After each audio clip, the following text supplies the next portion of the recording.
Fondo sociale europeo, fondi comunitari strutturali per le imprese e per l'agricoltura. Hanno sostenuto la nostra economia in questi anni. Queste risorse rischiano però di non essere più messe a disposizione del Veneto. Perché?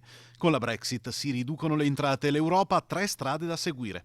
La prima, nessun intervento, resta lo status quo, fondi salvi. La seconda, destinare le risorse alle regioni solo del sud Italia. La terza, la peggiore, girare i soldi esclusivamente agli stati a obiettivo coesione che devono cioè raggiungere determinati obiettivi.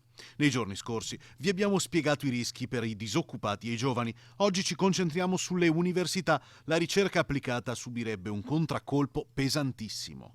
Noi diamo quasi 6 milioni all'anno per una ricerca applicata anche alle industrie più piccole, anche alle imprese artigiane se volessero, quindi non solo una ricerca pura fatta per i professori, ma soprattutto una ricerca per le imprese. E in questo modo noi abbiamo aiutato moltissime imprese ad aprirsi nuovi mercati, a fare nuovi brevetti, a innovare all'interno dei propri percorsi. Nella prossima puntata parleremo dei rischi che corrono le imprese. Le risorse europee, in un momento in cui le banche hanno ristretto la possibilità di accedere al credito, diventano fondamentali.